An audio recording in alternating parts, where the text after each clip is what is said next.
Welcome into the Ben Burnett Show. My name is Ben Burnett. My guest today is Georgia 9th Congressman and candidate for United States Senate, Doug Collins. Doug, welcome in. I'm glad to be here, Ben.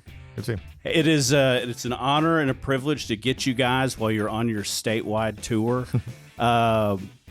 These things are time capsules in time, so if you're listening to this now or tomorrow, we've just come through a tropical storm that seemed to cover the entire state of Georgia from the hours when all children needed a fan or a noisemaker. So I've been up since 3.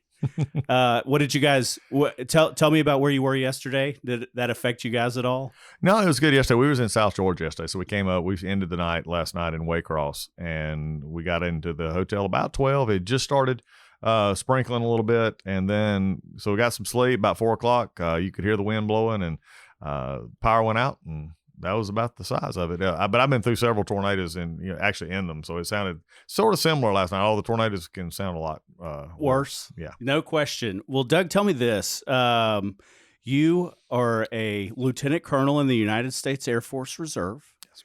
You are a sitting congressman. Before that, you were a pastor. Talk to me about growing up. Where'd you come from? Where'd you go to school? Talk about all those things. I'd love to. Bring me through it. The life story, as it's supposed to be. I'm a trooper's kid from Gainesville. My dad is a Georgia State Trooper. He was my mom and dad came from Morgan County and Greene County. So my mom grew up on a dairy farm in Greene County. My dad, his dad worked on the railroad down in Morgan County, and so they moved when he got the job with the Georgia State Patrol. He came to Gainesville. So I was born and raised in Gainesville. We're still living in Gainesville. I've sort of been all over the world, but I always sort of put a peg right there. And as we come back, went to high school, went to college up at North Georgia College, and not far from here. No, not very far, just up the road. And so we did that. It was sort of interesting because I'd been accepted a lot of places, and we looked at it. But then I worked through from my senior in high school. Well, actually my junior, started my junior and went through senior year. Worked my way through school. So dad and them would help with some, and I'd pay for most of it. So I stayed at home, and it was good. I enjoyed it. I think it was great to have a work experience and a academic experience at the same time. I think it balanced me for later in life a little bit. That was not just one thing or the other. And met Lisa after she had graduated college. My wife, but we've been married 32 years. Is she older than you? She is. Good for older you. Woman. Yeah.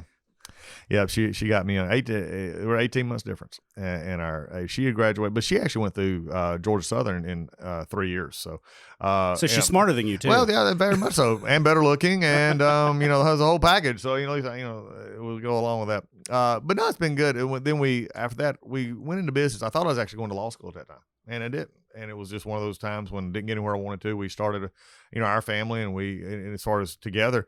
And so worked in business, trained some, actually in the hazardous materials industry. I used to train fire departments on how to respond to response and all over the country. Then got, after that, I pastored a call to pastoring, as you mentioned. I pastored for 11 years, got a master's degree in divinity from New Orleans Seminary.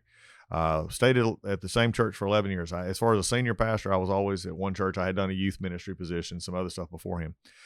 In 2000, during the short time there, I was in the Air Force. I mean, the Navy before I went into the Air Force. But when 2002 went to the Air Force, I still am in the Air Force, Lieutenant Colonel down at Warner Robins. I served in Iraq in 2008, 2009. Left the church, actually the full-time ministry in 2005, and went back to law school. And that's backsliding. Yeah, it is big time backsliding. The politics part. I lived through Baptist deacons meetings for a while, so the politics part was fine. Some not forgive me for the lawyer part, but of course, if you've been in Georgia in the last 9 months, it didn't take long to look at TV and know I was a lawyer. So we enjoyed it. And then while I was in law school, I was sort of bored. My first year in law school, a House seat in Georgia's General Assembly came open, and I ran for it. Served 6 years in the Georgia General Assembly. And then when the open seat came up for the Congress, I ran in 12 and been there ever since. Talk to me about your time in the General Assembly. Who are your mentors down there? What are you really proud of? I'm really proud of the fact that we, Georgia continued. When I first got there with Sonny Perdue, it was the governor. We were continuing in an economic growth. And then all of a sudden, for me, it was the recession started in 07, 08, 09. And it was, we had to really do a lot of soul searching in the budgets. We had to do a lot of soul searching on how you actually delivered services to the state of Georgia. And what we found is even when we cut the budget significantly, customer service, there's the things around the state, people actually saw an increase in how efficient the government became, and we were proud of that. In the sense of, it showed that, not that it just showed that when things were down, we could actually come up with real solutions that help people. The last big thing for me that I was most proud of was in the General Assembly. We actually saved the Hope Scholarship Program. And when Nathan Deal got elected to the governor, I was a senior floor leader for him. One of his first priorities was he was shown the numbers in 2011 that said by 2013 we would no longer have the Hope Scholarship Program. Can you imagine Georgia, especially students coming out around, not having access to really has been a phenomenal program for education, but it had to have some work done to it so we could save it. And that was, I think, looking at that, you found a lot more ability to work in mutual understanding and move forward.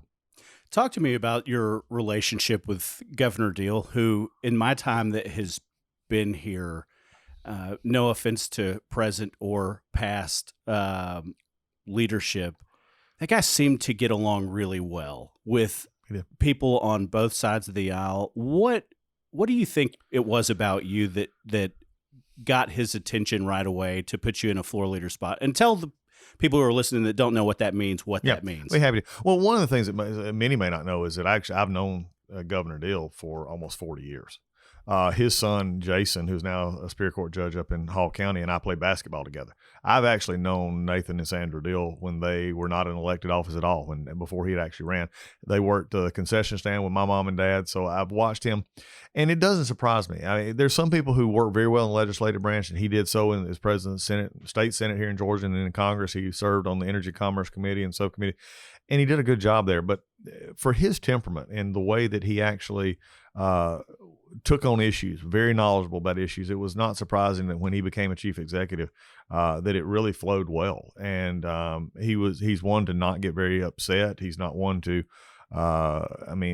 he logically looks at things and thinks about it. For me, we had been coming up in the General Assembly. He knew that we had passed legislation, pieces of bills, and that when he needed someone that he could trust to go do that, we were the ones he picked. And what a floor leader does is, as opposed to really on the national level, and even in Georgia, it's the the legislative side of the house works with the executive, but in Georgia they have like floor leaders, and floor leaders because the state governments are much more intertwined with each other in the legislature. We have getting things done. It's more, I always like to describe it from the local level to the national level. It's interesting. Some of the hardest work is done by our local school boards, our local city councils, our local county commissioners, because they're closest to the people. What they do actually affects people that they see at the coffee shop the next day.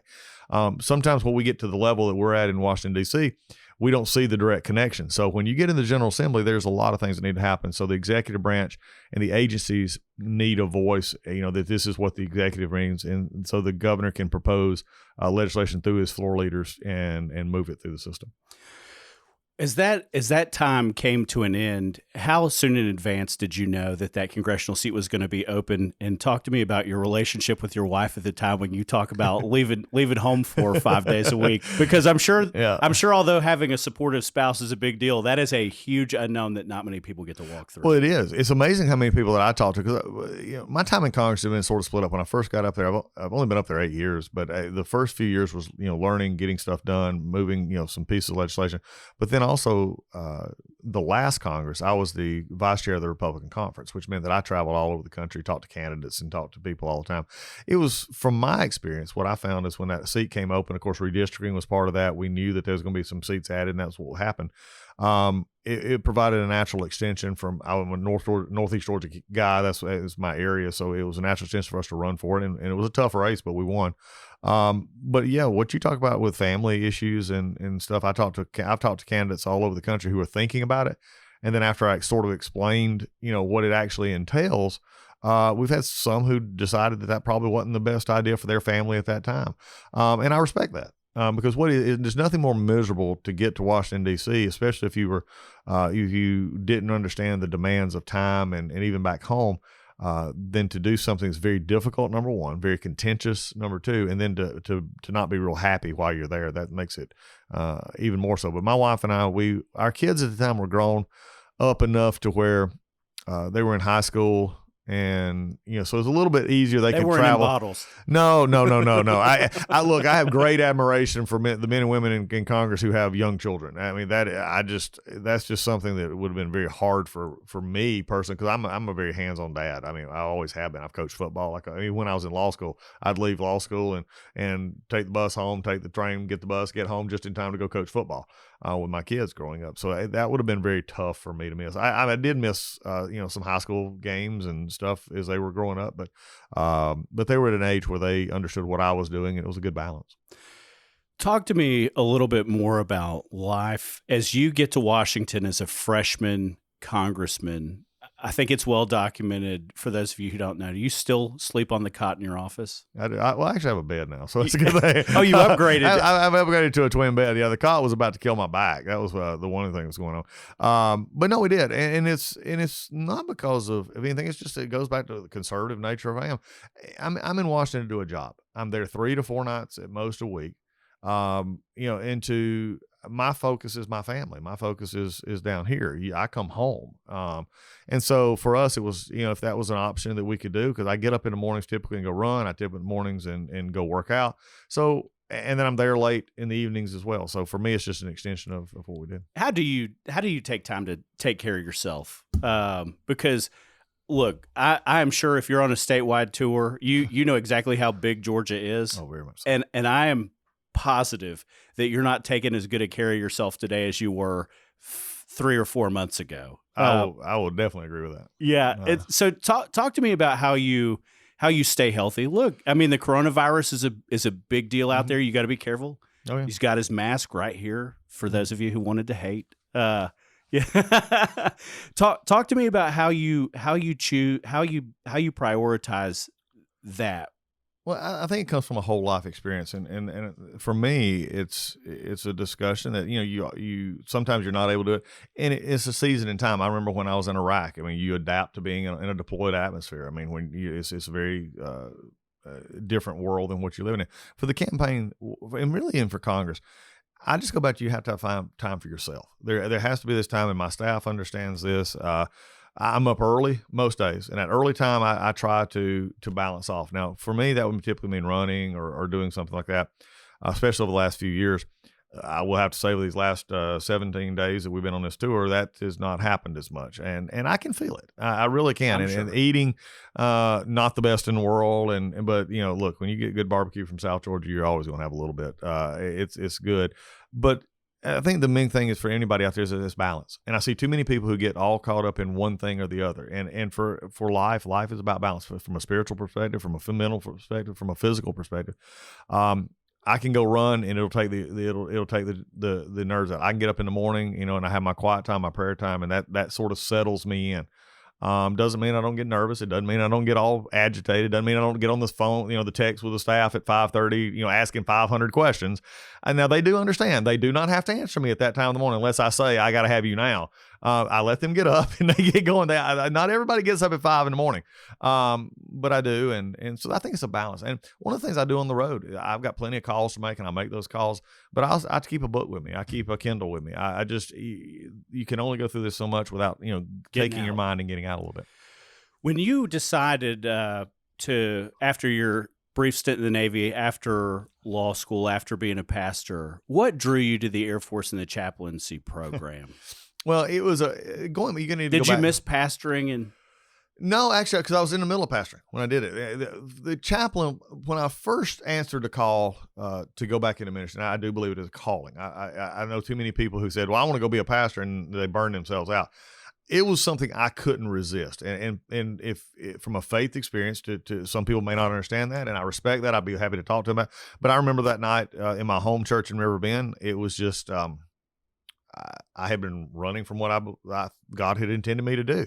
And I answered that call. And one of the things that I thought would have been something that we could express, because at that time I had, we'd just having our kids. Jordan was just getting ready to be born. And we looked at the military, something I'd always wanted to do. I went to North Georgia College, but didn't serve in the ROTC up there because I was working and living at home. So for me, the Navy was a 3 time to get my initial training. But when it got time to sort of make that next commitment. The Navy is a little bit different in Georgia, especially from reservists, because we just don't have that much, places for me to go. Where would you go? Jacksonville? I could have went to Athens. We shot out to Supply Corps School there at that point. My dad went to logistical supply school there when he was in the Marine Corps. In the Navy, if you're a Navy Marine, and if you're an officer, and even you would have done 3 tours in Athens to go to school over there. Some are shorter, some are longer, and it was really neat. Now that piece of property is the University of Georgia's medical school over there, as they have it. I missed it when I got out. So I was pastoring from Chicopee. And then it really, as our church began, it was growing, and I just missed it. It was something inside of me that I said, I want to go back and do this. And I started in 01, but it actually sworn back in 02, and I've been there, ever since. Talk to me briefly about my dad served during Desert Storm. So I understand what it means to be a little kid. Mm-hmm.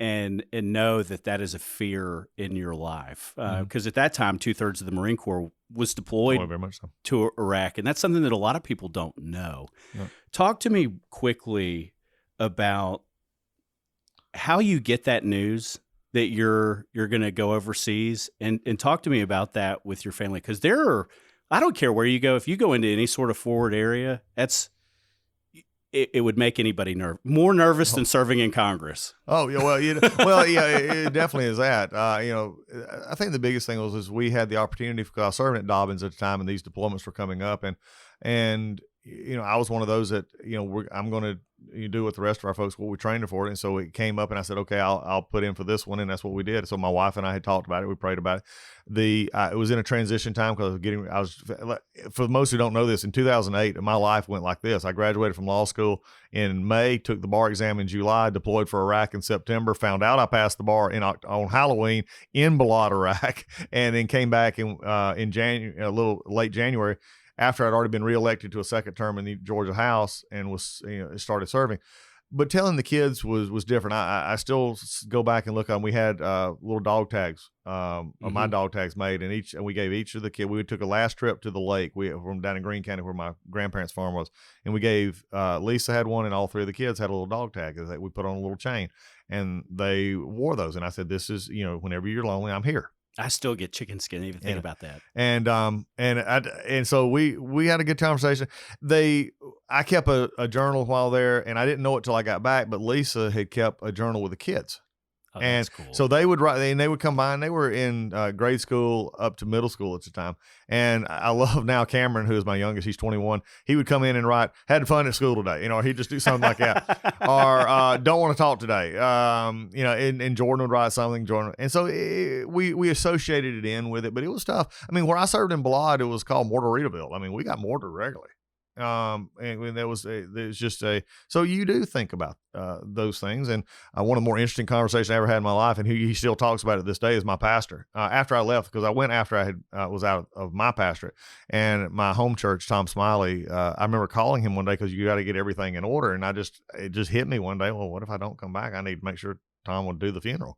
And so I called Tom, and I'll never forget, I'm in a Wendy's. I'm trying to get something for lunch, and I call him, and he calls me back, and I said, Tom, I know this may sound a little strange, but I said, I just need to make sure that if something goes wrong here, I said, I need to make sure, would you be willing to take control and do the funeral and get the people that I've listed out what I want? And it's just dead silence on the other line, end of the line. I said, Tom?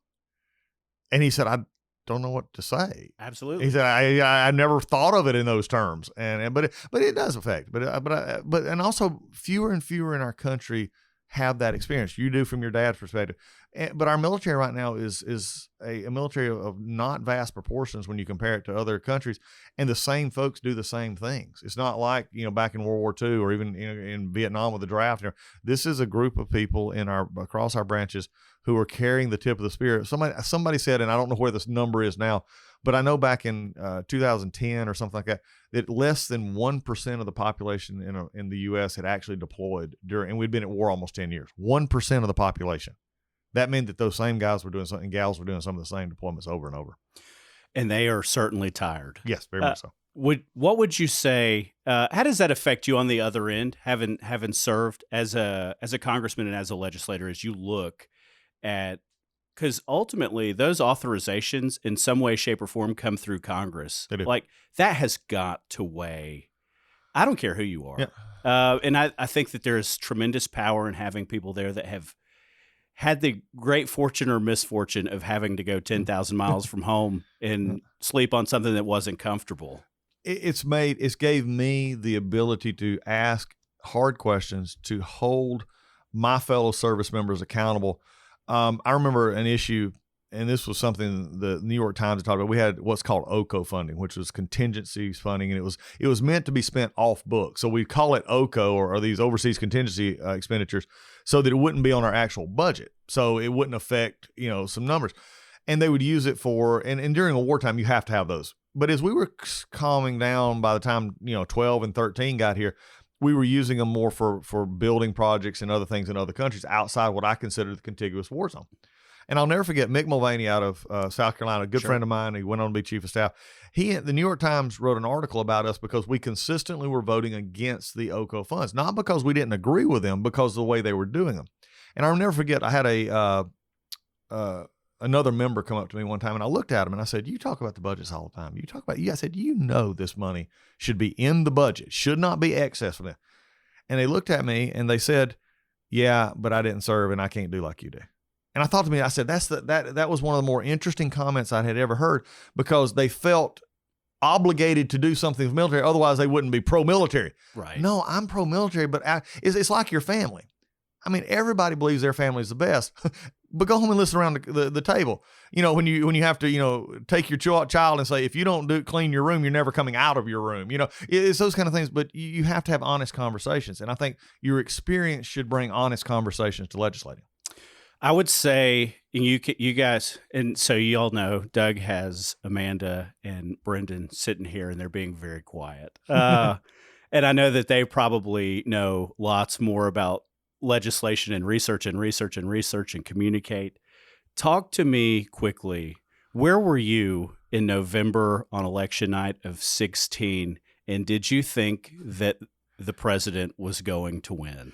November 6th, I was in Atlanta because we were getting ready for the election down here, and we were, with some of my other members, Tom Price. I'll never forget Lynn Westmoreland at the time. There was a lot of us we were getting, because we were watching across the country on our races, because we were getting more members into the House, and we went into it. We had that hope. We wanted it to happen, but I'll be honest. I had looked at all, everybody was saying, look, I'm seeing, I think, something different, but okay, we'll see what they're right. And then that night, by the time it happened, it was like, wow, this is exciting. It was also a surprise. I think as anybody would talk about. To me, I'd tell anybody who's around 40, it was the night of watching television that is the most memorable since probably OJ in the Bronco. Riding in the Bronco. I remember that too. Wait, when are they going? Speed up. No, slow down. Well, but, and look, for anybody to say, and I've actually, it was, I've talked to some of the, even, the family and some of the staff that was with the president. And it's like, it's like any election. You hope, you want to be a part, but they knew they had a puncher's chance. They did. And all of a sudden here it come. And it was like, I'm a big Rocky fan. The Rocky movies. I love movies because I just believe they were late, and as a troopers kid, I couldn't travel. So through books and movies was how I saw the world. And it's always that, that one punch, Rocky was always the underdog, always under, nobody ever thought he had a chance. And all of a sudden you just see that punch and it's like, wow, here it happened. So after 2016, I would say that you became a household name to the United States in the last 18 months. Yes. To where you may have had to claw and scratch to get on Fox News beforehand. You probably have a chair with your name on it at this point. I do know most of the sound people behind the booth. We at least have that kind of connection. So talk to me about, when did you become the ranking member of the House Judiciary? And you guys know where I'm going. Yeah. Talk to me about that process, what you have to do, how you prove yourself to your folks. Getting into a leadership position on the Hill is no small feat. No, and doing it in the time we've done it. Everybody talks about this, and it's classic, consultant-driven politics. He's a career politician. I've been in Congress 8 years. Right. I'm well under any term limit for the House, and I'm going on to the Senate. But what really got me is we actually got up here and did something. I see so many members of Congress, and this is the recommendation I give to. I have new members who call and they say, "What should I do?" I said, "Get there and learn something. Get there and find your niche. Don't get there to be a generalist. You're going to be you're going to get tired and you're going to be bored. I've shared this with members all the time. One of the biggest problems you have in Washington, D.C. is members, and hear me clearly, not to take this in any way, except a lot of members, what I call bored, not in the sense that they don't have anything to do, but they don't have a focus.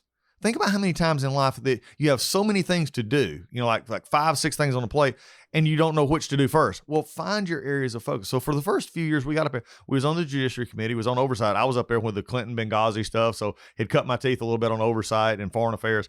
But then we began to work on intellectual property. We began to work on the issues, surrounding music and modernization, how we actually take, folks on digital, the digital platforms now where most everybody gets their music.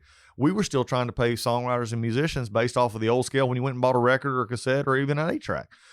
So it got our staff focused. We dealt with all the big issues, budgets, the big stuff, but we had a staff that was focused on getting stuff done. And I'm very proud that we've passed 19, I think it is, what we call red lines, pieces of legislation that have actually been signed into law. I think you could go check almost any Georgia congressman over the past 20 years that actually got substantive legislation. That's more than they've ever done in their career, much less, 6 years.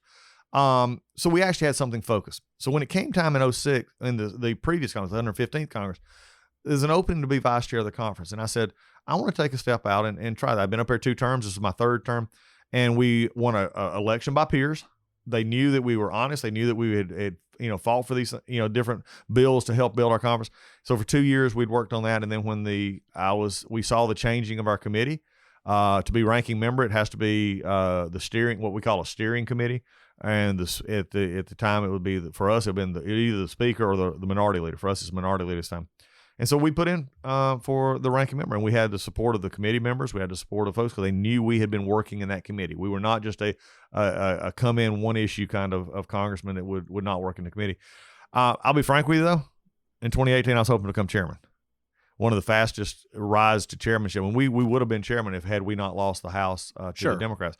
But then we became ranking member, and it just changed my focus. Instead of being able to set the agenda, help the president, it became, okay, if Jerry Nadler's going to wake up every morning trying to harass this administration and harass the president, then he's going to wake up every morning wondering what is Doug Collins going to do to me today. And that's where we've been the last 2 years. I have people locally that support you that are not, it's Metro Atlanta. There's plenty of Republicans that do not support the president. That is not a secret. Mm-hmm. But you won them over when you saw it was the presence and the preparation. Talk about sitting in when that impeachment started, and y'all saw it coming from a country mile. Mm-hmm. I mean, if I saw it at home, I know y'all saw it as people there. Talk about getting ready for that on a daily basis. It was, what was your goal? Because deep down, I don't care. You fought the good fight. You knew you were going to lose. Yeah, we did. Oh, I can't tell. I'd love to go back and pull the clips. Matt could probably pull the clips. How many times I had to sit there and basically just had to lecture Jerry Nadler, say, Jerry, follow the rules. You got the votes. All I can do is present a minority position because at the end of the day, you're going to win. Give us our opportunity. That was the biggest thing that I think resonated with people. People do not like to see inherent unfairness. Correct. And it was not whether they thought the president had done anything or not. That is irrelevant at that point. What they wanted to see from the perspective was that you treated him fairly. Did you treat the process fairly? And we had been seeing it from almost January of 19 as we've been moving through this. They started off, they wanted to have a hearing with the acting attorney, General Whitaker, at the point. That was useless. He was already, Bill Barr had already been named. I mean, why are we doing this? Again, just to get at the president. So every time they stood up, and what our job was, is to present another side, to forcefully push back, and not allow them to basically dominate the discussion. I'll say we did that pretty successfully. How did that whole process change you as a person? And I don't mean that. I feel like you probably flew into Hartsfield most weekends in relative anonymity.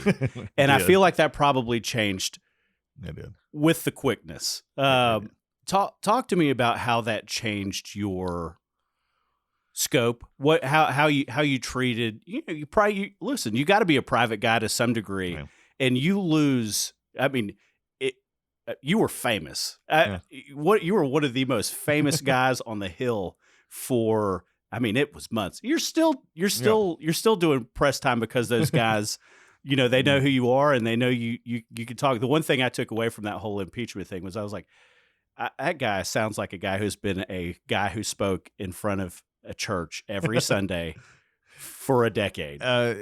You know how many people think about this? They think that they have a goal in mind, and for me, it's always been, and it sounds trite, but I didn't have a 40-year plan. I didn't have a plan of saying, here's where I'm going to be. I was sort of like, okay, where am I now? And bloom where I'm planning. I do a lot of tours in the Capitol at night tours, and take students, and I love to do that. And how many of them want to come in an internship? The next thing they want to be is comms director. They don't. I said, bloom where you're planted. Make the best cup of coffee. Make the best notes. When you're asked to do a report, add another paragraph. Give me something I don't know. Information is king on the Hill. If you don't have information, you don't have anything. I said, work and hear what you're hearing. So for me, yes, we became, and still to this day, I mean, we go through the airports, we go through places. If Charlie, who helps drive me around and gets me places, he still loves to tell the stories that he's going down, and we'll walk into a convenience or a quick trip to get, go to the back, and people are like, wait, and they'll look at Charlie and say, is that Doug Collins? And Charlie said, yeah, it's him. Still him. It's still him. But it's good. It's a little unnerving at times, though, I have to admit. I mean, in the sense you know that you're out there. But it also I try to be careful in that regard. I'm guarded, as I always have been, but also just realizing that if you look at social media, you look at the things that our office gets, the threats that we get. Oh, sure. It's a different world. And so I worry more for my family in that regard, because but we've been good. I mean, we've been blessed, and it's fun, and it's good. You rise to a level of all what you talk about pastoring, every level. And this is one of the things about blooming where you're planted. I can look back and tell you a little bit of when I was pastoring, when I was in sales, when I was pastoring, when I went to the Air Force, went into deployment. I can take pieces of those that make me who I am right now. Well, so as we move on from the Senate Judiciary and the impeachment, and we didn't go super deep into it, and we don't have to. Talk to me quickly about that process and the application. You don't know this, but you and I have something in common. We both applied for the United States Senate seat. There you go. And we were both not interviewed. Yeah, that's exactly right. Yeah. Talk to me about what prompted you to look at that, because I have to feel like you would have been one of the very senior Republicans in the if they were ever to take back and they will take back the majority at some point. I have to feel like Doug Collins stands better than the puncher's chance of being the Speaker of the House. But talk to me about going up the Hill and what your thought process was when that came open. Well, I think it's one thing. I think it's about service and doing what we were doing. And we were, look, the House is going to come back Republican one day, and I have no doubt about that. But it also is looking at the moment and what, where is the moment in time right now. I see a battle developing on the Hill. I see it. I've been in the House now, in which there's a work to fundamentally change how we have a government. And it's something that you have to fight for. You talked about being noticed, and talking about the interviews. One of the things that I know is coming to Georgia is we feel like after next week there's going to be a runoff. It's going to be us and Reverend Warnock, and we're going to be the center focus of the entire world, almost like the impeachment side. And you need somebody who, I believe, and when we looked at this, and again, the president had asked the governor to appoint us. We had all that, but we didn't get appointed.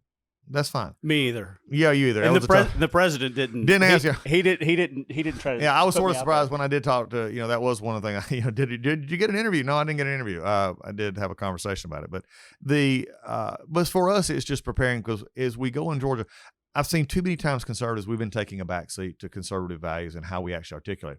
I think one of the reasons we lose sometimes voters who don't know us, or they just see things, is we don't go actually and engage those voters. A suburban voter, we hear this all the time. You've been to Alpharetta a bunch. We have, and you talk about things that conservative. Why is conservatives not talking about the opioid crisis? Why are conservatives not on the front line talking about mental health illness? And actually, what can we do to help families with mental health illness and disabilities in their family? Because they're far more prominent than we know, and they're growing. How do we talk about criminal justice reform? How do we talk about these issues of safety in their neighborhoods, job security, these things? We do it in such a stiff kind of way. What I saw in Georgia wasn't when Lisa and I, after coming through the impeachment, and we determined that we would determine after that impeachment that if we would run or not. We did, because we looked at and we knew what was coming. We knew what we'd heard. They were going to do a special election. It was going to be in November, and we needed somebody that was there. No offense to Senator Loeffler. She's and her husband have a great business career. I respect the hound out of that. I mean, that's what everybody wants to do. Go do that. But politics is different. You need to know who you are before you ever step into that ring, because now during this campaign and coming up in the next 2 months, when you have 50 cameras in front of you and reporters screaming questions, it's not the time to get. I can't have Amanda hand me an answer to a question. I don't have a teleprompter to tell me what to read. You got to know what you're dealing with. And we've been there in Georgia, and this country's at a pivotal time. They need a leader who can do that. That's why we decided to run. I have a tremendous amount of respect for that. So talk to people real quick about why they have a choice on Tuesday. And so y'all know, this is the Thursday before the presidential election. And that term, to finish that term, is 2 years, yes. Correct? Yes. Whew, so if you won, you could essentially just turn around and run again. Oh, that's exactly what we're going to be doing. Talk to me about why you. There's 25 people on that ballot, and I realize, look, it's a hyper-partisan race. I think everybody in this room assumes that Raphael Warnock is probably going to be in the runoff. Yes. Talk to me about why you for that second position. Really, for what we just talked about. There's a difference in being tested and proven and trusted to do what we do. One is actually, has been there to know how to work in Washington, D.C., to know how to take those ideas and not and some of those bills that we talked about, like we've helped the president with criminal justice reform, the music stuff we talked about. These are multi-year bills. These are things that taking both sides of the party, both sides of the platform, and actually saying, how do you get consensus? One of the things that is bad, I will never back up on being conservative, but I'm also always going to try to find ways that I can present a conservative view and get consensus for that view that I can live with. If people want somebody who's born in, who's understood Georgia all their life, who's been in Georgia politics, who went to school here, it's not a matter of being from Georgia or not. We've had great people who've moved into Georgia, but it's about what have you done for Georgia? How do you understand the intricacies of what needs to happen in the Senate? Our agricultural community, our high-tech community that we're right here in this Alpharetta corridor down to Columbus, understanding those things. How do we have a research and development state that actually understands patents, copyrights, these things? We present a package that not only can take the intricacies of the ideas, but also, I believe, articulate it in a way that people can understand. I had a friend of mine the other day say this. He said, Doug, you're a pastor and an attorney. He said, sometimes I don't get that. And he made the comment, he said, because pastors take things that are complicated and make them simple. And he said, attorneys take things that are simple and make them complicated. I said, well, I see it a little differently. I said, in sort of a half-joking manner, I said, a pastor and a lawyer do the same things. They tell you the worst possible outcome and the best possible solution. For me, it's just presenting solutions for Georgia, and I believe we're the best to do that. I will say this, and I will close here. You are one of the most accessible people I have ever met. And to be one of 100 in the United States Senate, to have that kind of accessibility and know that you know the issues is a tremendous value. I appreciate the fact that you have spent a great deal of time here because you didn't have to. It's safe to run to rural areas, and I'm sure you'll poll better there. Yeah. But I also believe that opportunity looks a lot like hard work. Mm-hmm. And you have that in spades. And I'll close here. We have a friend and a guy named Bob Cheeley, yes, who is, working on a dry plasma blood test that's a home, it's a home kit, and he's getting through FDA approval. The guy doesn't live in your district. Mm-hmm. He's got a good idea, and y'all knew it. Mm-hmm. And to watch you sit there and help people from around the state of Georgia when it really wasn't your job, mm-hmm. you can't buy it. Mm-hmm. And they tell 10 people, and they tell 10 people, and they tell 10 people. Mm-hmm. And I firmly believe that on Tuesday night that you're one of the two people running on Wednesday. Mm-hmm. And I appreciate you taking the time to come and sit down with us today and putting your best foot forward, because most people only get to hear you in 2-minute clips on Fox News arguing about whatever the issue of the day is. And for you to come take the time and, when you don't have a lot of it, it's a precious asset. I appreciate it. And we will talk to you down the road. Thanks a lot, Doug. Yeah, thanks for having me. Have a great day, everybody. It's been another episode of the Ben Burnett Show.